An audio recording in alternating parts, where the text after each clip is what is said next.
ఈరోజు వనపర్తి జిల్లా సిఐటి భవనంలో వనపర్తి కళాకారుల ఐక్యవేదిక ఆధ్వర్యంలో గాన గంధర్వుడు తెలుగు చలనచిత్ర రంగాన్ని ఘంటసాల తర్వాత ఏలిన రసధ్వని గాత్ర సంగీత సార్వభౌముడు బాలసుబ్రహ్మణ్యం గారి జయంతి కార్యక్రమాన్ని నిర్వహిస్తున్న వనపర్తి కళాకారుల ఐక్యవేదిక నిర్వాహకులు రవిప్రసాద్ సిటిజన్ న్యూస్ అధినేత జర్నలిస్ట్ అట్లాగే సీనియర్ గాయకుడు వనపర్తి రాములన్న గారు రాజు గారు అట్లాగే జర్నలిస్ట్ మల్యాల బాలు గారు సత్తార్ సార్ గాయకుడు గారు రిటైర్డ్ టీచర్ రవిశంకర్ డిఎంహెచ్ఓ గారు గంధం రవి సామాజికవేత్త గంధం నాగరాజు గారు ఈ కార్యక్రమానికి ఇచ్చేసిన అందరికీ స్వాగతం పలుకుతూ బాలసుబ్రహ్మణ్యం అనగానే మనకు తెలుగు చలనచిత్ర రంగంలో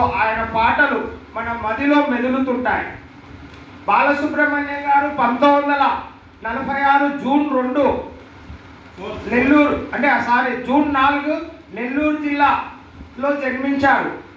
అంటే వాళ్ళ తండ్రి శ్రీపతి పండితారాధ్యుల సాంబమూర్తి వారు శైవ సాంప్రదాయ బ్రాహ్మణ కుటుంబంలో జన్మించారు. తల్లి శకుంతలమ్మ గారు, భార్య సావిత్రి, 2 కుమారులు ఉన్నారు. వాళ్లకు చరణ్, పల్లవి. బాలసుబ్రహ్మణ్యం గారు తెలుగు, హిందీ, కన్నడ ఇట్లా తమిళ భాషల్లో 40,000కు పైగా పాటలు పాడారు.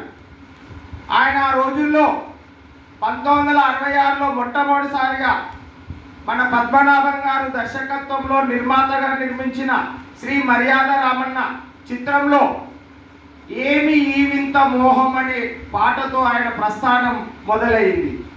తర్వాత ఆయన ఆ పాటతో మొదలైన తర్వాత ఆ రోజుల్లో వాళ్ళ తండ్రి హరికథా కళాకారుడు.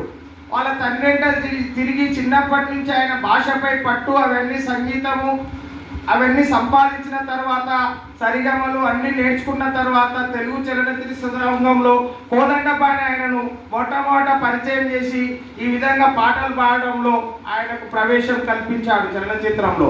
ఆ విధంగా ఆయన 40,000కు పైగా పాటలు పాడారు. 2001లో పద్మశ్రీ వరించింది. 2011లో పద్మ భూషణ్, 2021లో పద్మ విభూషణ్ ఆయనకు కేంద్రంలో అవార్డులు వచ్చాయి, గొప్ప అవార్డులు. ఇన్ని అవార్డులు పొందారు. 25 నాటకంలో కాకుండా ఆయన గాత్రం కూడా, పాటల్లో కాకుండా గాత్రదానం కూడా చేసిన కళాకారుడు బాలసుబ్రహ్మణ్యం గారు. కనుక ఆయనకు 25, 29 నంది అవార్డులు కూడా, చాలా చిత్రాల్లో నటుడుగా, కమలాసన్ వివిధ కళాకారులకు తన గాత్రాన్ని కూడా డబ్బింగ్ ఆర్టిస్టుగా కూడా ఆయన ఉన్నాడు. అందుకే బాలసుబ్రహ్మణ్యం అనగానే తెలుగు చలనచిత్ర రంగంలో అపర గాన గంధర్వుడు ఘంటసాల తర్వాత ఆ లోటును బాలసుబ్రహ్మణ్యం పూడ్చారు. ఇప్పుడు ప్రస్తుతం ఆయన లేని లోటు మనకు కనిపిస్తుంది. కనుక ఆయన 2020లో అంటే కోవిడ్-19 కారణంగా ఆయన మద్రాస్ MGM ఆసుపత్రిలో మరణించడం జరిగింది. ఆయన మరణం తెలుగు వారికి, తెలుగు చలనచిత్ర రంగానికి తీరని లోటుగా భావిస్తూ ఇప్పటి కళాకారులు కూడా ఆయన లేని లోటును పూడ్చాలని తెలియజేస్తూ ముగిస్తున్నారు.